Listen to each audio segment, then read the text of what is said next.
Everybody, it's Brian Jackson here. Welcome to another episode of Friends of Brry. Today, I'm very excited about this guest. He's been a great friend. I've learned a lot from him over the years, whether he knows it or not. His name is Mark Hollander, and he is the executive director of Vision St. Charles County Leadership, and he is also known in the area of St. Charles as Mr. Listed. But ladies and gentlemen, please welcome Mark Hollander. How are you today, Mark? Amazing, man. Thank you, my friend. Good to be with you today. Thanks for taking time out of your semi-quarantine to hang with us. My pleasure. My pleasure. Happy to do it. Always nice to hang out with good people and good friends. So I'm pleasure to be with you, man. So when I have to go through all of my business contact, there's several people who come up, actually people who have gone through your program who I think are great leaders in the community. But you come to the top of mind because, we can discuss whether a leader is born or a leader is made, but you are the go-to guy. If I have any questions on like charities or, nonprofits, and I like that you have kind of built that reputation as being the leadership guy through Vision, but also being the nonprofit guy. So if I ever have any needs, I can come to you, and you've been so great to help direct me in the right place. And I think that's just amazing that you've built such a reputation. And I think reputation is a huge thing that comes to mind when we talk about leadership. But if you could just give a quick introduction of who you are, what Vision is, and yeah. All right, man, I appreciate that. And that's very nice of you.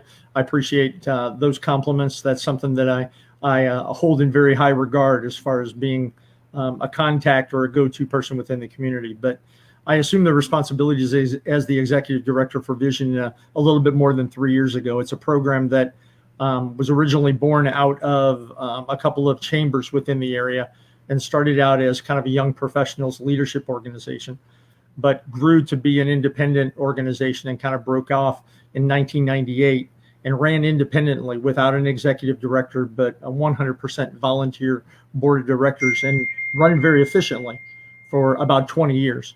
And so about 3 years ago, I was hired to assume the responsibilities of the organization and have worked very, very closely with a very, very strong group of volunteer board of directors to really improve and enhance the program. The program is designed to be a leadership program where we provide an experience to a class of between 30 and 35 individuals drawn from the community each year, where they learn about what's taking place in the community. And just very much like you mentioned a minute ago, when you want to know what's going on or you want a connection, the Vision program is designed to help get people connected wherever their passions might be. If their passion is to be involved in a nonprofit organization, we hope to expose them and introduce them to a lot of different nonprofit organizations and organizations that are doing a lot within the community. Maybe it's a civic organization, a Rotary Club or a Lions Club or Kiwanis, whatever it might be. We want to try and get them connected into those civic organizations or a chamber of commerce. And again, where our chambers are connected within a lot of different business organizations and within each different community within the area too. So we want to try and get people connected into those areas where they can have the most impact, not only from their business and help their business improve, but also for them to be able to give back to the community and make the community a stronger place for all of us and for all of our families. That's something that I have always felt very strongly about. And I think it was a trait that my father passed on to me. My dad was very active in the community within his profession. He was a police officer in St. Peter's. And so following him and his service to the community, he also was very involved in a lot of nonprofit organizations through his work with the St. Peter's Police Department. And so that was something that I always saw him do. And it was something that I always felt very strongly that I wanted to try and make the community better and stronger for my children, for my grandchildren. And so something that again, I've been very passionate about. Vision gives me that opportunity every single day to be able to work with great people and people that care about the community and want to make the community better. Well, that was pretty much a mouthful, but I like it. One thing that I liked is like last year when we talked after the kickoff event on you've invited me to come and speak for the last 2 years. Thanks to and we connected through Ed Akers, who I like how you said it's a young professionals group, but we all know Ed's not that young. I didn't say that. I'll let that be between you and he. Okay. Yeah. But I love that we were talking and you said that you have a vision of kind of creating this hub spot that if anybody needs a board of director, somebody to be on their board for the nonprofits and stuff within the community, that you want those people who are seeking that to come to Vision, and you have led people well enough to actually fulfill that role. That's what we really hope to be. I would you were talking about reputation and strength and having a strong presence and a reputation within the community. We would love for Vision to be the first point of contact for any nonprofit organization who's looking to add board members onto their board of directors. They're looking for strong individuals and people that care, for them to look to Vision, for us to be able to utilize our graduates and to be able to launch them into the community as a resource for those nonprofit organizations. Strong individuals who are connected within the community and who have a heart to make the community better, make great board members for nonprofit organizations and people that bring a lot of leadership and skills to those groups. We would love for Vision to be that first and that frontline entity. Somebody's looking for somebody like that. We hope that they would contact us so that we can start taking our graduates and our alumni and being able to continue to plug them into the community and, again, make it stronger. And just for anybody who is watching, like, please go and check out Vision St. Charles County Leadership. It is by far one of my favorite nonprofits and programs that is available to people in St. Charles County. I do know that if you're interested in being it, you have to either live in St. Charles or you have to work within the St. Charles County. But hopefully this program will be such an inspiration to other counties and other places and stuff. But I just encourage everybody to check it out. But one question I have for you, I guess we'll start this off fireballing here, is are leaders born or are they created? I would, and I'm going to take the easy way out and say a little bit of both. I think that individuals are born with qualities of leadership, and those are a part of how we're created and part of our DNA. But I also think that it's really important to be able to be mentored or nurtured in an area where you're able to take and utilize those leadership skills. So a little bit of both. I think that we're born with the characteristics, but then necessarily taken and then nurtured, and to where we're then created and allowed then to be able to utilize those skills in some capacity. And what is when we're talking about leadership here, is I love the quote from Braveheart. Have you seen Braveheart? You haven't seen the movie? Braveheart. Yes. Okay, yeah, Braveheart. You almost had me there. I like the saying in there that men do not want to follow titles; they want to follow courage. And I think, what would you say are some big? I have my personal. I think courage is a huge mark of leadership. I think willingness to listen. I think creating vision. Those are all things that I find when I'm looking for leaders, but also things that I try to implement when I'm trying to be a leader myself. What would you say is a great mark or a great place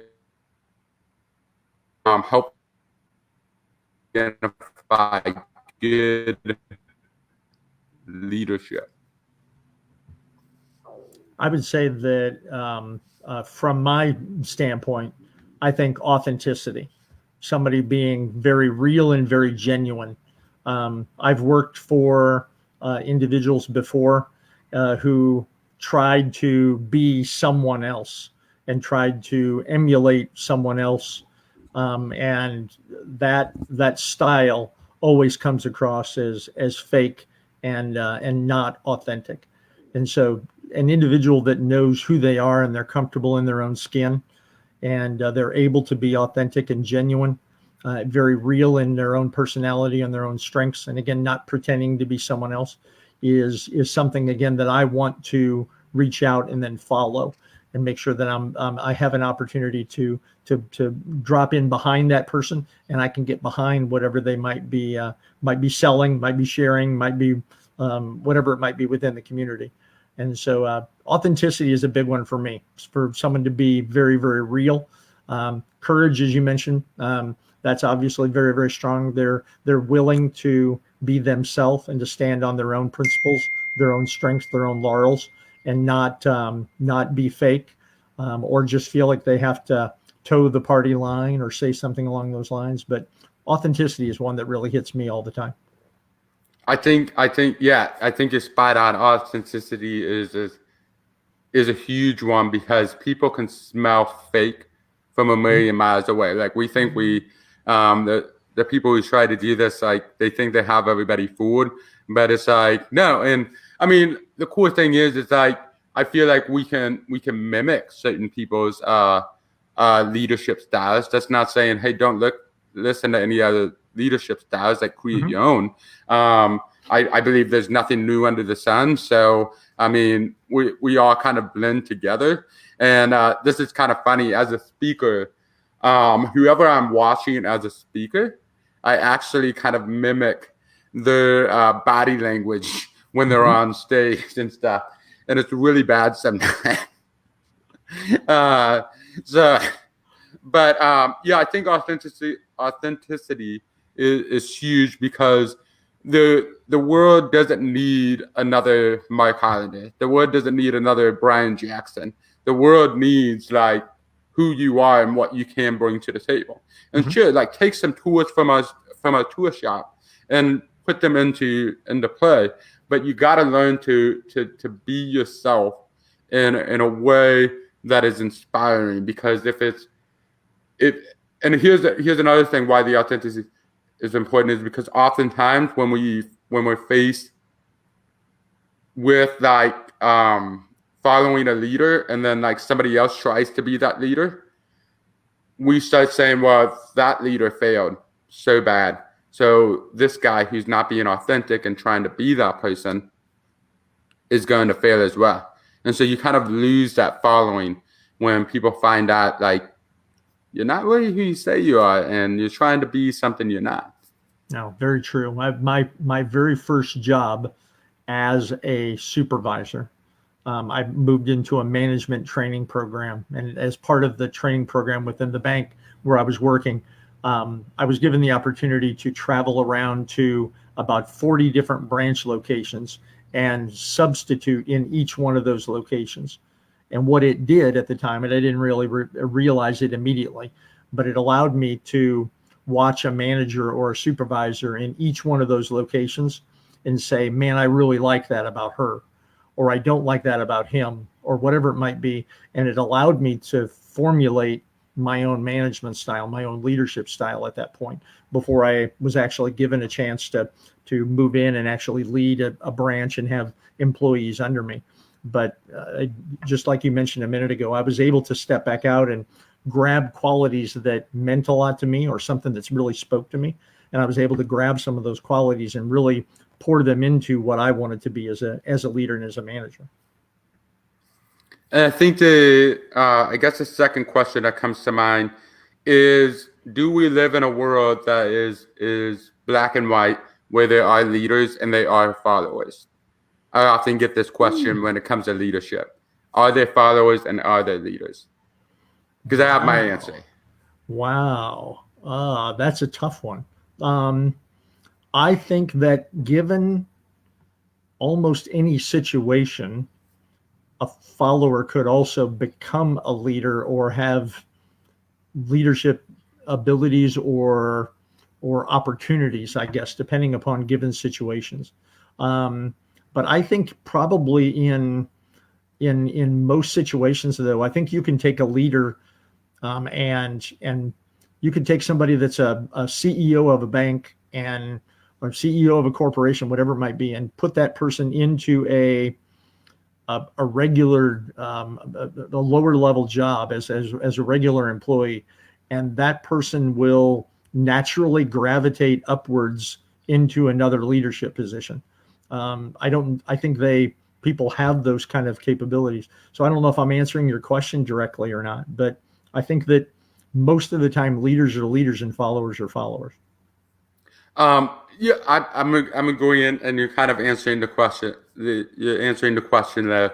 I was just trying to get us to a snapshot that what I believe is when somebody asked me that question, I said, well, it depends on the leader, because a leader is going to create more leaders, right? And there's also nothing wrong with being a follower, right? Like there's some people whose personality. On Tuesday, I had a guy named Art Snarzik, and he does a disc profile. And when you look at people's personality, they're just great, people who are just followers, who just want to work and want to be inspired by people. And that's it. And there's nothing wrong with that. And I think sometimes we take leadership and we hold it to this pedestal, and then we put the followers down here. And I think they equally have an importance. But here's another philosophy behind it. I think the leader is going to have to learn how to be a follower in order to have empathy and able to communicate with people effectively. Oh, I agree with that completely. And again, I'll utilize the bank analogy because it's one I'm most familiar with. But as a banking center manager, I also felt that it was important that I at least have a basic understanding of how to be a teller or how to open a checking account. Even though I didn't do it a whole lot, I had to at least have that understanding so that I was able to have empathy with the employees that were handling those functions on a day-to-day basis for me. So yeah, I think that's very important to understand those kind of things and to be a part of it and to not place yourself above those things as a leader. Doing that again makes you inauthentic, or not authentic. And so those are the things I think that make people not want to follow you as a leader. So yeah, I agree with you. And I had a huge setback because I've always felt like a natural born leader. I just have like this tendency to just look at a problem being like, okay, how can we fix it? Hey, you're great over here. Let's bring you in and all this stuff. And somebody approached me one time and they said, like, I know you can't turn off, but can you allow your light to shine from the back of the room as much as you do in the front of the room? And what they're saying is like, hey, it's great that you can lead in front of people, but can you sacrifice your ego and be able to present yourself authentically in the back of the room, or even let people take charge, but you're still a leader in that sense? And I thought that was a really interesting concept, because to me, that made me do some more deep searching, like, what is keeping me that I need to be in front of the room? Is it actually the leadership tendencies that I have? Or is it my ego that keeps me in front of the room? And sometimes, like last year, I was grateful that you just allowed me to be in the back and just listen to everybody, what project they were starting on and stuff. And I loved the ideas that were coming in, and people looked at me like they were like wanting some input on them. And I'm like, no, you guys are doing great. Like, keep it going. And then I've actually started to watch the videos of all those projects that actually came to fruit. And it's just it's so cool, to see them. No, I think you're right. And even as you're describing that, I think that's also an interesting concept, coming from a marriage situation, where you're married, both of you are husband and wife married together, and in a family, it's not always important to be the leader. It's very important sometimes to step back and let the other person shine, and very much in a leadership position or those kind of things, whether it's a company, a job, a place. Again, I think of families, those kind of things. I know a lot of times I'm thrust up front because of being the executive director, but there are times when I need to step back and make sure that my wife is shining in a given situation, and not just immediately jump to the microphone and assume I'm the one that's going to speak today. And so there are a lot of times that happens. And again, you want to make sure that you're allowing other leaders to be developed in those times where maybe your natural inclination is to jump out and to grab a hold of it and to run with it and to fix it. And that may not always be the best situation to really allow somebody else to be developed and to do that. And you see that kind of thing within those project groups that you mentioned before, seeing those leaders step into a group and assume different roles within a smaller group. And you see some of those dynamics take place, and it's really, really interesting. That's a lot of fun for me as the executive director to see that happen within our project groups within Vision, and to watch that project or idea really come to something and actually come to fruition. And that's a lot of fun and very, very fulfilling and satisfying. So, who are some leaders? I know you mentioned your dad earlier, but who are some leaders that you look up to kind of propel you to be a better leader? I would say that there's several, I would say, that have come to the forefront even just recently in the last couple of years. And again, being the executive director of Vision, I have the unique opportunity to go through the program every single year. And so every single year I get to participate with 30 or 35 great people. I have the last couple of years, I have grown a tremendous appreciation for leaders within our first responders. I would say that a couple names that popped to mind pretty quickly: Doug Rains with Central County Fire, Skip Stevens with Cottleville Fire. They are two gentlemen that serve on our board of directors, but I'm honored to be working with them and to know them as friends and as partners in the community. But also a couple of guys that I like to step back and to learn from, and again, really, really admire their leadership styles and their passion for their profession, as well as the people that work for them. Had a lot of admiration, especially for those two guys. And again, having a chance to be able to work closely with them in the last couple of years for the Vision program.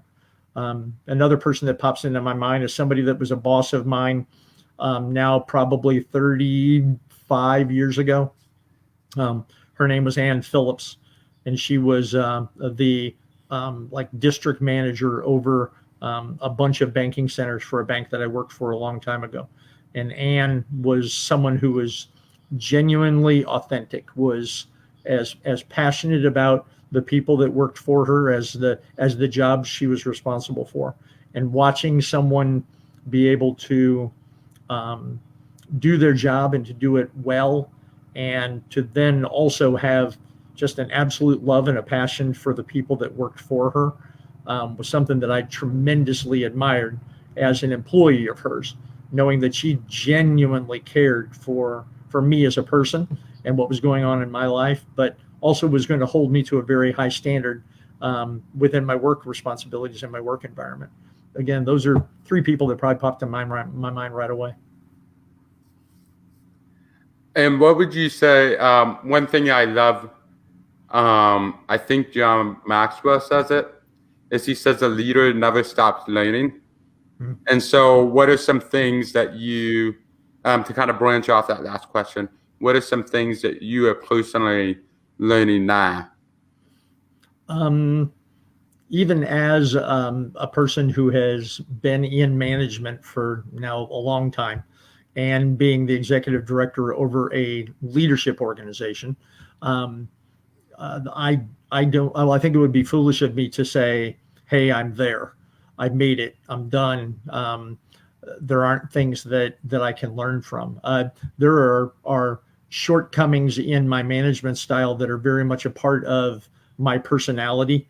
That are still things that I want to make sure that I'm improving on or emphasizing. You talked about an Art Snarzik and the DISC assessment.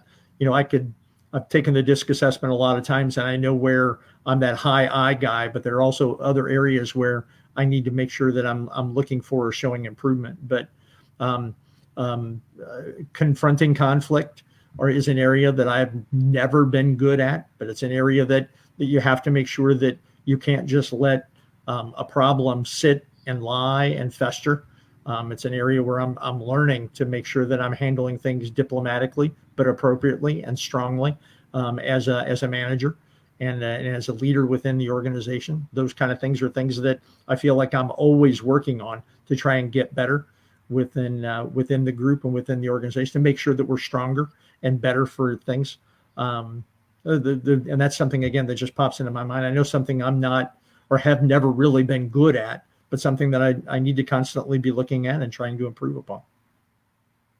So I personally, I like how you said that you've been doing, all this stuff for so long, and it would be easy for you to say like you're done and you're good. Interesting enough, I came across this article. I think it was about the Dunning-Kruger effect. You know what that is? I don't. All right, for those who are listening, the Dunning-Kruger effect says that the more you do something, the stupider you actually get. Oh, okay. So it's because we have trained our brains so much that our subconscious kicks in, and so if your job is, let's just go to a bank teller, right? You just count money, right? And you think that if you've been in the bank teller industry for 20 years, you're a pro at counting money. Actually, no. After a certain amount of time, you actually make more mistakes in your later years than you did in your beginning years. Because the subject is really dull to us, and then two, we make less mistakes when we're learning because we're more attentive to the details and actually don't want to screw up, and we have a lot more to prove. And I think as leaders, when we say we're done, we made it, I think that can be very toxic in some ways, because that's showing that we're not learning things anymore. We're not keeping the information fresh. We're not keeping people fresh. So yeah, is there anything you would like to say on that? No, I've even just thinking through that. I was at the example that immediately popped into my head was driving. You hop in the car every single day, and you don't think about putting your foot on the gas, putting your foot on the brake, turning your blinker on, and making those turns. But it's something that you must always be very, very attentive to. And so very similar to that, something that you can almost do second nature. Being a leader, you can do that as well. But if you're not paying attention to the people around you, the current work environment that's out there, whatever the temperature of the community might be, it would be easy to get stagnant and stale, not only in your leadership style, but also in your programming and the things you're presenting and doing along those lines too. We must always constantly be learning and developing and growing, or I think we will get boring and stale and stagnant within our communities and be significantly less effective. So yeah, I agree with that. I think it's something that definitely can hit us. And as somebody who has a marketing background, every year around the first of towards January, as I'm writing out all my goals and creating a vision board, which we'll talk about how important vision is in a second. But one thing I would like to add is you have to take a SWOT analysis. If you're not going to take a DISC profile or you don't have a system in place, I would encourage all leaders to take a SWOT analysis. And what that is your strengths, your weaknesses, your opportunities, and your threats. And so there's going to be a lot of things that you are great at, but you can't be great at everything. And even if you were great at it, there's an internal, like, kind of like the Grinch when he finds out he has a heart. when you get to see somebody else like do what you thought you knew how to do. And I think that's how a lot of leaders get burnt out, is they always want to do everything for everybody. Mm-hmm. And it's like, no, put your followers in charge, call them out, lead them, like lead well. So yeah, I think every year, I think it would be important for a leader to kind of take a step back and have some sort of system in place that looks at different things like, okay, here's where I'm at, here's where I want to go, here's who I have on my team, take stock of the people and the resources you have, and look at the opportunities that you guys can grow in and what stands against you that you need to start working on. No, and well put. And I think if you don't do that as an organization, as a business, as a nonprofit organization, as a civic organization, if you're not doing some of those things and stepping back and doing some forward thinking and some planning ahead and some real analysis of what your strengths are and where your weaknesses lie, you'll quickly become irrelevant. I think then you become stale, and people then just will walk past you without really giving you a second thought. So making sure that you're constantly evolving and always looking at those things. When I first took over as the executive director at Vision, I went and visited with the head of Leadership Louisville down in Louisville, Kentucky. They are one of the biggest leadership organizations across the country. And the guy that I met with, he said to me, he said, hey, I took a look at your website. Looks like you guys are doing some great things. And your flagship program is impactful. Looks like you're doing great. What are you going to do next? And I was sitting there with a pad of paper and a pen in my hand, and I was waiting for him to tell me all of these things that I needed to do to make my flagship organization better. And he said, nope, you're doing good there. What else are you going to do? And he said, are you going to do a mentoring program? Are you going to do a youth program? Are you going to do something for seniors? What about retired people? What about a training program? All of a sudden he started throwing out all these other ideas. And his point was to constantly be evolving. Don't just stand back on the laurels of an effective program. What else can you do for your community and continue to have an impact? And so we have tried strategically within the Vision program to add on things that made sense for us to add on to.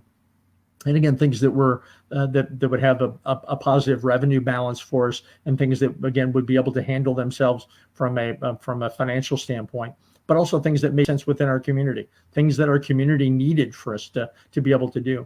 And so if we're not a part of the community's 10 or 20-year plan, then pretty soon the community doesn't need us. So we need to always be looking toward that in order to be able to continue to have an impact. And all businesses and organizations need to do that exact same thing. And I think it's cool that, I mean, you guys have a product that's going to continue to evolve with the needs of the community.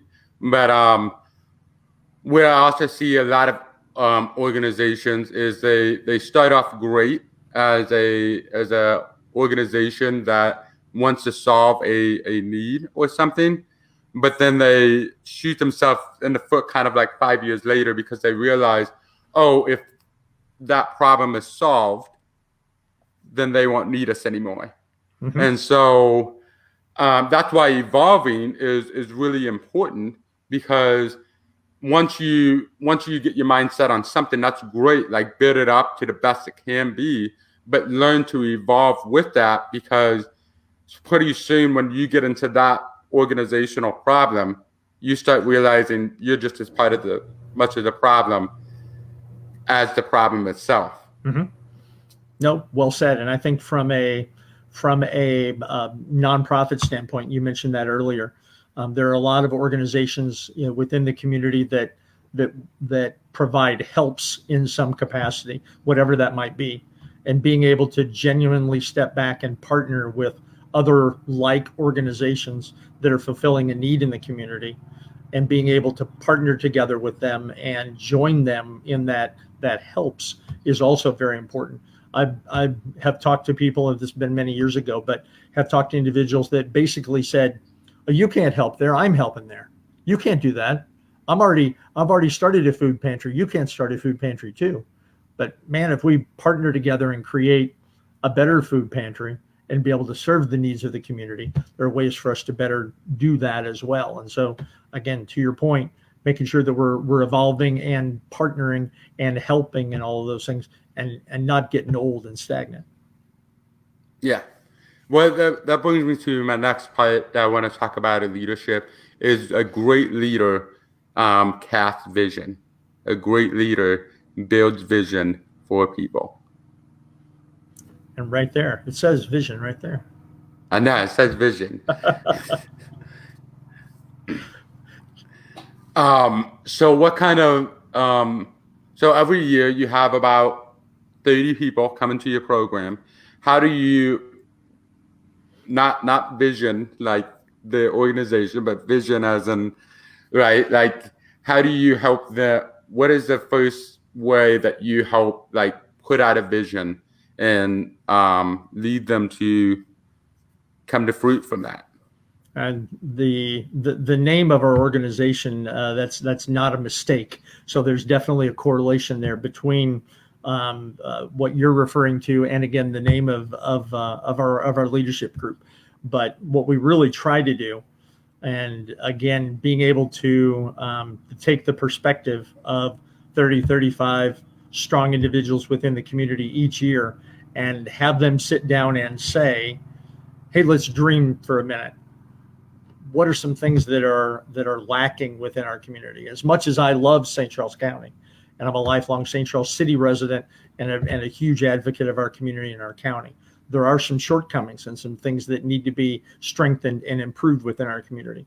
And so each year, by grabbing that group of 30 or 35 people and saying, let's dream, let's think about the community. If we could fix something in the community and make it better today than it was yesterday, what might that be?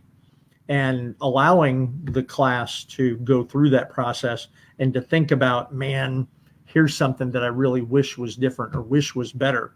And you then take 8 or 10 of your class members and put them around being tasked with, let's figure out some way to fix it or have an impact on it or improve it a little bit or whatever it might be. And that's where those project groups are birthed from, or is that strategic visioning of what our community can be and how much better it could be, and allowing them then to be an immediate solution to one of those little things that might be a bothersome issue within the community, and allowing them to go back out and fix it. Lets them and gives them an opportunity to realize that they need to be doing that all the time, not just within your 9 months within the vision program, but all of us should be looking for those opportunities on a daily basis to work and to improve and to fix our community in some way and be a part of the solution to make it better. I mean, I mentioned my dad before, but my dad was very, very big on, he wanted St. Charles to be stronger for me than it was for him. And I think if all of us really genuinely took that as a task and a responsibility for us to constantly be looking for ways to improve our community, and from all different perspectives, it doesn't need to be fixed the way I think it needs to be fixed, but we need to collectively work together and come up with a way to be able to find a solution properly, again, that can enhance and improve the entire community. But we were able to do that again on a very, very small scale within Vision, but hopefully launch those people as thinkers and as dreamers into the community so that they're always looking for that next opportunity to fix something, to improve it, and to be a part of that solution all the time. And I like how you're saying dreams, right? Because like when we kind of get in the boardroom, we think like vision is a hot, sexy word, but dreams are just we have them, you know. But I like how in the book The Alchemist, the author writes, dreams are like the language of God. And so it's just like when we allow ourselves to dream, we are no longer limiting ourselves to where we are now. We're expanding ourselves to where we can be. And this past year at Vision, because it was the class of 2020, I did change up my speech a little bit to be about the perfect vision. And I had a couple of points, and you hit it really hard on one, is leave things better than when you find them. You know, so many times we think like, oh, it's not my responsibility to pick up trash. Oh, it's not my responsibility to put that back. There's people who do that job, or there's people who eventually do it. And I mean, I just have to push back on that. Is like, hey, when somebody comes up to me in the store, like I'll start pretending I work there, right? Because I want that store to just be a better store for people around. And I like how your dad was bold enough to want to leave St. Charles better for you. And I hope that you are doing that for the next generation to come as well.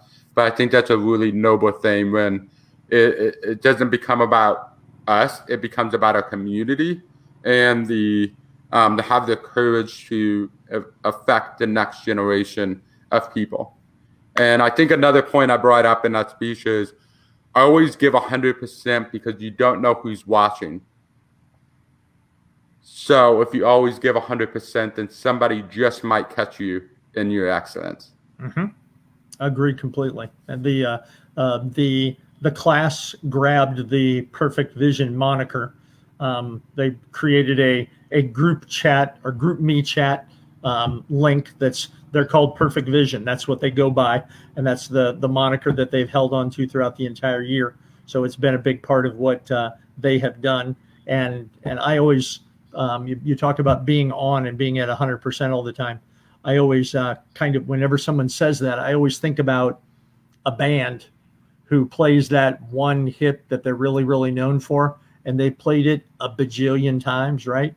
But when I'm there at the concert, I want them to play it the best, man. I want it to sound just like it did for me on the radio, and I want them to give their best and play every note exactly the way that I would want it to be played, and I want them to be able to perform at their best. And each one of us need to be able to do that every single day in front of, and again, no matter where we're at, in front of those other individuals that hopefully we have a chance to be able to inspire or help or move them forward. You mentioned trash before. I used to tell all my employees at the bank, said, man, you know, when you're walking in the bank, if there's trash in the parking lot, grab it, right? No one's going to ever notice that you did pick it up, but everybody will notice that you didn't pick it up. And so all of those little things are all our responsibilities. All of them are, no matter how small or mundane. It's important for each one of us to participate in that. And again, make that place just a little bit better. I absolutely agree. And then I guess the last thing I want to talk to you about is responsibility. Before we wrap this up, is responsibility, right? Responsibility we take even today. As this pandemic goes on, people are using the word, "Oh, I have the right. I have the right. I have the right." But it doesn't seem like everybody wants to accept the responsibility that comes with that right. Mm. But what I try to do is I try to tell people, like, listen, there are rights and there's a price that comes with them. Mm-hmm. And if you don't like the responsibility, then set aside the right. And where I'm getting with this is I think it's very important that we need to give leaders a little more credit where credit is due, because it's not easy taking on their own personal responsibility, but being responsible for other people. And I just see so many pastors at churches get burnt out because they're like beating their heads like, why can't people just get this, or why can't people just get that when it comes to serving? And then people are just like, oh, well, you didn't do this, and you didn't do that, and you didn't do that. So I want to give a little shout out to those who are leaders and say, like, hey, we see you. We know your job isn't easy. Thank you for taking on that responsibility.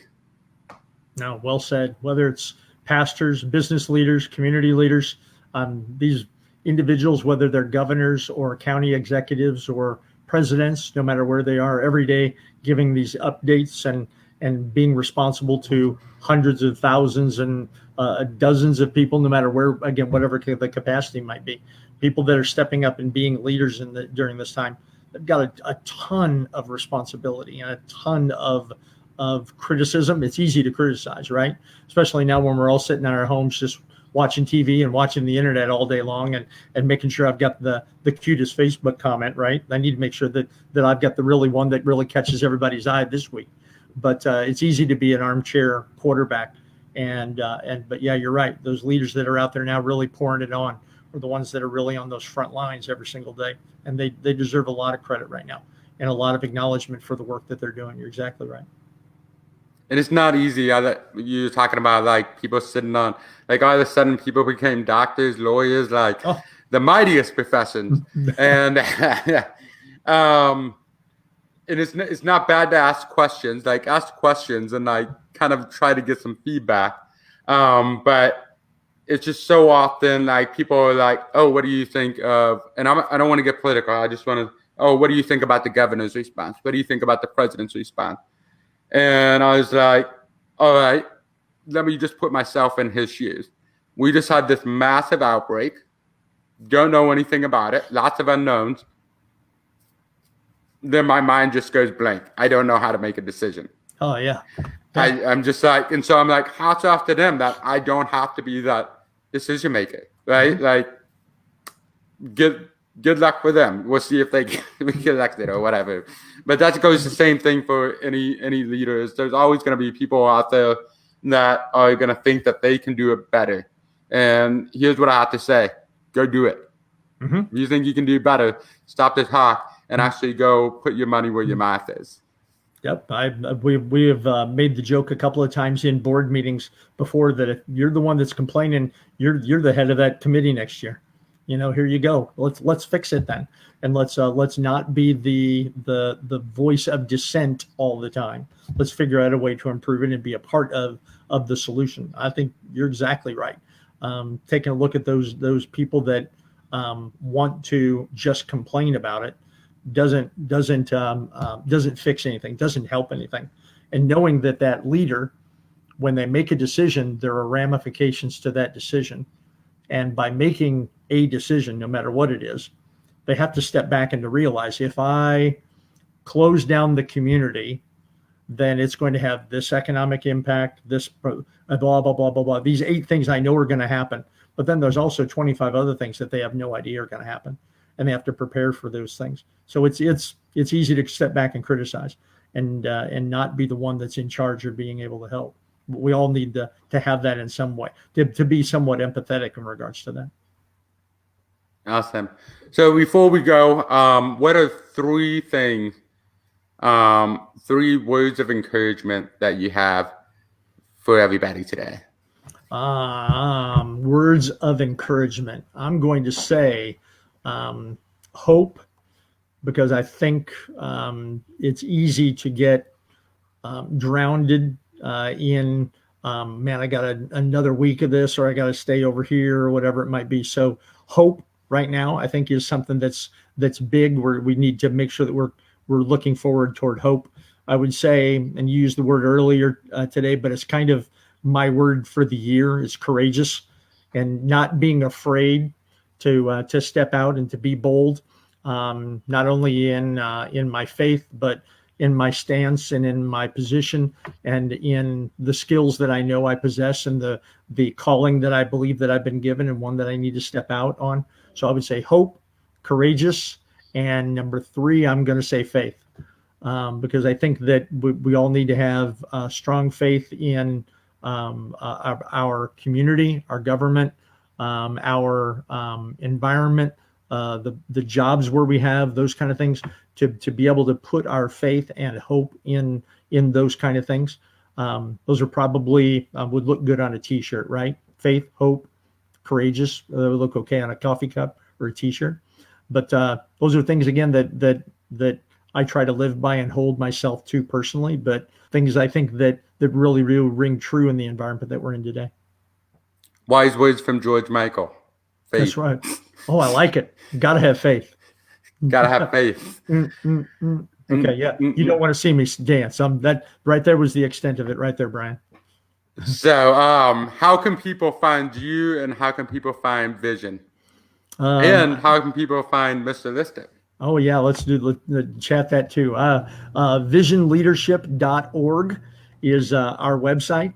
Website and application is on there for people that are interested in going through the program. I can be contacted then through my cell phone at 314-560-7171. Or through the website. They can connect with me then through the email address there at mark@visionleadership.org. Mr. Listed is on there. It's not on the Vision website, but a completely separate side gig that I do as well. But we sell on consignment used furniture for people and help clean out garages and all of that fun stuff and help people downsize. So that's a fun little side gig as well. Well, thank you very much for tuning in and spending time with us, Mike. And I look forward to the next time we get to have a conversation. Look forward to it, man. Face to face would be a lot better, and I appreciate it, man. Thanks. There you have it, everybody. We talked a little bit about vision. If you're interested in learning more about Mark's organization, please go to the website, which we will drop in the comment. If you have any questions on leadership or vision, please drop them in the comment. And just thank you for tuning in. And I get by with a little help from my friends. Thank you.